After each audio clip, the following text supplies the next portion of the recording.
bring yourself back online. Oh, I'm not being funny, but like, could you not put some like heaters on it? Why is it so cold in here? You could hang coats on these. I dreamt I was on an ocean. Ah, no, that's cold. Cut. Right in my ear, man. What's that for? Oh, I think I'm deaf in one ear now. What? Come on, get a towel. Now my hair's a mess. My beard's disappearing. Pets' heads are falling off. What's Harry doing? What do you want?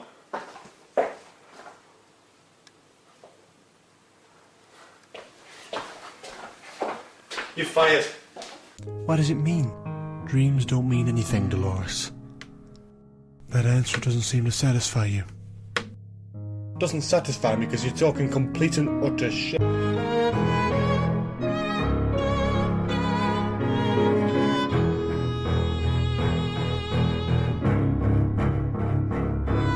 We've ridden for hundreds of miles. Are you sure you're not freaking knackered yet? I am. Tired, really tired.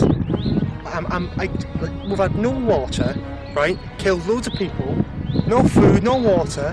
How is someone meant to live like this? You're a waste of skin. I'm sick of you. Up until now, the stakes were never real. But now you and the rest of your kind can enjoy some real free-range meat.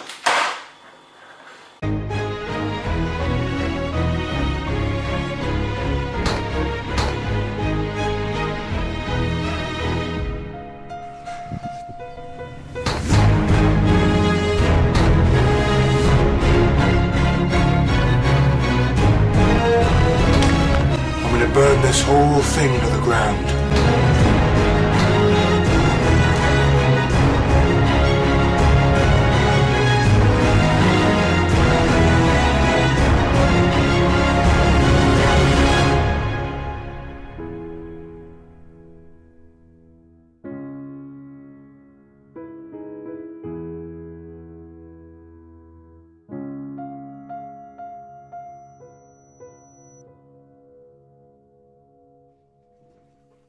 Howdy everybody, I am S. Creeper and today I'm back with a brand new video. Today we are reviewing Westworld Season 2.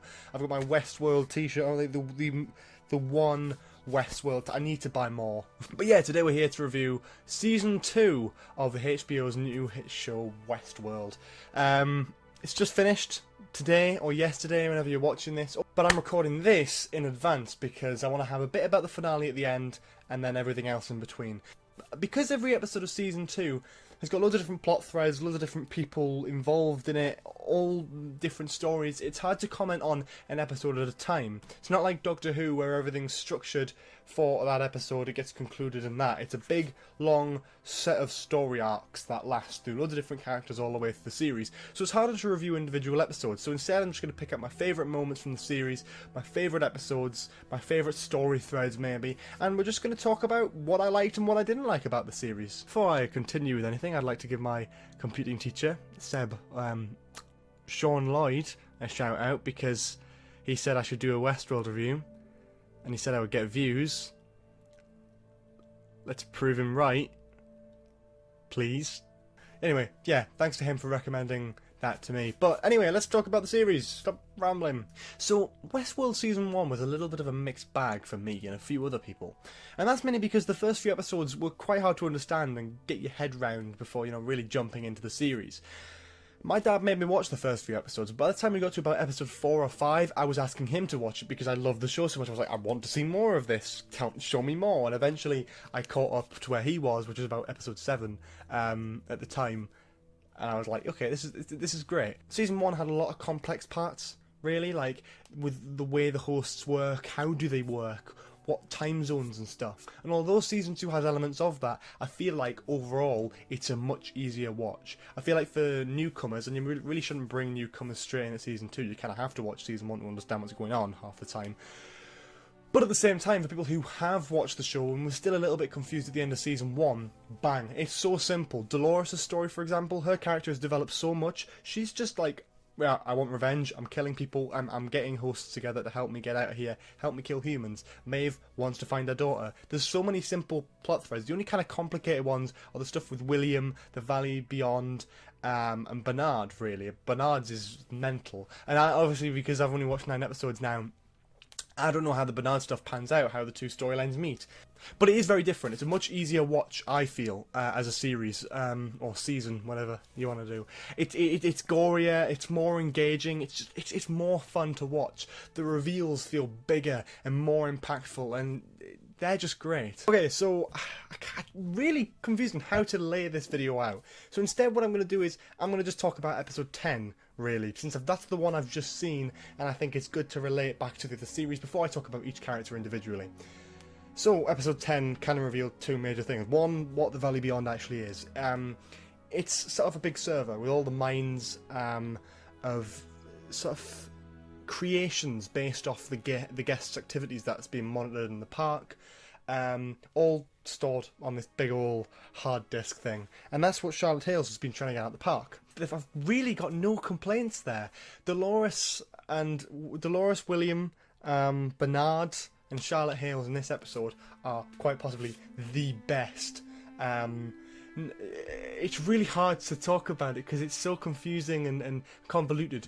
Let me just get this out there. This series I preferred to series 1 because it's so damn good. It is a spectacular show, not just visually but story-wise. The story is crafted so well that people not only can understand it but also follow it and really love it. And I'm one of those people. I absolutely love this show. I adore this show.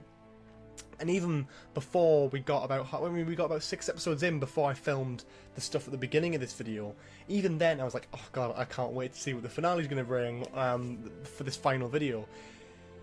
This season was amazing. It wrapped up brilliantly. It sets up season 3 perfectly, as I was hoping it would. Didn't look like it was going to. Even towards the last 10 minutes, I was like, how are they going to pull this off? But it worked really, really well. It changed characters. Dolores has changed. Right, let's just get on to characters. So let's talk about Dolores. Dolores as a character has changed so much from the beginning of season 1 to now. When she gets to the Wyatt Protocol at the end of season 1 and her journey through season 2, although very similar, a lot of the way through going, this is where I'm going, this is what I'm doing. And even though it took about 5 or 6 episodes for her really to go, okay, here's what I'm really doing. Which was kind of annoying because like, I really want to know more about her plan, because every time we saw her from episodes like 1 to 5, she was like, okay, well, I'm doing something. And I'm gonna kill all the humans and revenge, and I want their world. There's nothing clearly said, whereas after episode 6, with the train bomb and the mesa, the attack, everything starts to make a bit more sense with her story. And in episode 10, her character is just so perfectly done. Her 180 on the angle of, okay, the only way we can survive is if we work together. This is how we do it. The plot twist of her mind being uploaded into a host of Charlotte Hales is spectacular. I was not expecting that, and I'm very, very happy with how that turned out, although slightly confused because it was a host of Charlotte Hales who had the brain thing of Dolores the whole time. So if it was Dolores, was she going along with the act of torturing Bernard on purpose, or was that Charlotte Hales?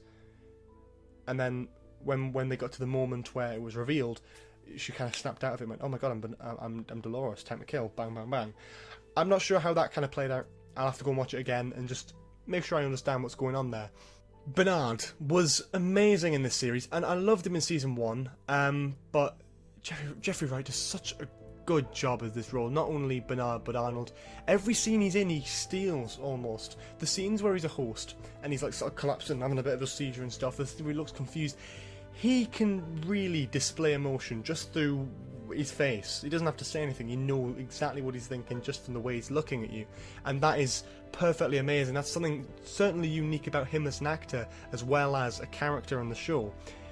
I feel like his character's developed so much in season 1 as well. Season 1 kind of set him up to be like, oh, you're just a physical copy of a once great man with a mind that can just be hacked every few seconds, and you're kind of in control of Ford all the time. And I know Ford's kind of in control of this series as well, but I feel like by the end it's like, he's regained consciousness. He is conscious as a host, as Bernard, not Arnold, not amalgamation of people. He is Bernard, and he is conscious as Bernard. And that reveal towards the end of episode 10 was really, really clever. I think the way they slowly did that was like, oh my god, this is really cool, because now you really get to see the bigger picture, and I'm so glad they did it the way they did. My dog would stop bloody barking as well. Talking of Ford, let's talk about Anthony Hopkins, who only appeared in episode 6 after the showrunners announced that he wasn't going to be in this season, only for him to show up in episode 6 and then steal the show in every other scene he's in. The scene where he takes the gun from Bernard's perspective and just like open fires on a bunch of people, so cleverly done. The lighting, everything, so perfect. I love every scene Anthony Hopkins is in. He's such a good and talented actor. He steals the show. He really does steal the show. And it's unfortunate for Jeffrey Wright, because he's in a lot of scenes. I think the only time Ford's in a scene is when he's on, when he's standing next to Bernard. So it's hard for Bernard to flesh out his character when Anthony Hopkins is just stealing the show all the time. But there's a nice subtract there. Anthony Hopkins isn't in it all of the time. He's in it a lot, but he's not in it all of the time. And that's quite clever. Towards the end of episode 10, he kind of acted as Bernard's subconscious in a way, until Bernard went, you're not actually here, are you? It's just me. It's just me thinking to myself. You're a manifest of what I need to do. But it's myself telling myself that. That was so clever. I was like, oh my god, that makes so much sense. That's great. And what I really like now is I feel like Anthony Hopkins is finished with the show. I feel like season 1, they killed him off like sort of abruptly like that. In that episode, kind of twisted it and went, actually Anthony Hopkins does support them, and bang, he's dead. New storyline. At that point I was like, oh my god, I really hope he comes back. When it comes to season 3, I'm not bothered. If he comes back, excellent. If he doesn't, I'm not bothered. I'm happy with how they concluded his character. They turned him round, they made him, mysterious in the first season. And in this one, they had a few amazingly badass moments with him before eventually going, you're old enough to walk on your own feet now. It's your turn, Bernard. And that was so clever, the way they did that. So I'd be happy if we didn't see him again. But I'd also be happy if we did see him again. It's weird. I'm happy either way. I'm a good man. Maeve in the quest to find her daughter, brilliant. That entire storyline with Shogun World alongside Lee Sizemore and stuff, amazing. There's so many characters in this show that it's hard to talk about all of them. I'd love to talk about all of them, but I really can't, because videos aren't ever going to be that long on my channel. But to sum it up, a lot of the characters died. All of them died, really. And I think that's necessary for the next season, because I think the next season is going to really spend time slowly building the hosts back up, bringing them back to where they were at the beginning of season 1. We know we're going to see more of the parks. Yeah, Westworld isn't closed for good. They'll refurbish it, they'll bring it back. The host outcry, as the people in the party would know, was Ford's commissioning. With Ford out of the system, they could rewrite the host, they could recreate the host. You see, at the end of episode 10, they were looking out to find scraps and stuff and repair them. I think Stubbs knew that Charlotte Hales was a host. The way he looked at her, just knew it. So I feel like Maeve dying, alongside a lot of other popular host characters, Hector, Clementine, Teddy. I don't think Teddy's coming back as much. I feel like with Teddy going into the Valley Beyond at the end, with Dolores putting his mind in there, that kind of completed his story, and I think that kind of worked nicely as well, which made sense to her picking up his core at the beginning of the episode. Yeah, the story overall is brilliant and excellent, and I cannot thank the creators enough for bringing us such an amazing season yet again, and I'm so looking forward to season 3. And if you want to see more Westworld stuff on the channel, which I probably will be doing, please do, check out and subscribe and stuff. What else to say about Westworld Season 2? It's spectacular, and it's absolutely worth a watch, and I'm very overwhelmingly happy with it. I'm so glad the way they ended it. I'm so glad the way they did it. Just everything was so perfectly done. I'm beyond happy. So thank you to Lisa Joy and Jonathan Nolan for making such a brilliant, brilliant show, and thank you HBO for commissioning Season 3. If you enjoyed this video, make sure you leave a like, comment below for any more suggestions for reviews in the future. Subscribe if you haven't already. Please do check out the store, the Patreon page, if you want me to make more big, high-action stuff like I did today. Check out the Discord server for more sci-fi, Westworldy, Doctor Who-y type conversations and stuff. Check me out on Facebook, Twitter, Instagram, etc. All of those links are down in the description below, so you can go and click at them on your own free will. Have a lovely day, and I'll see you all next time. Bye bye.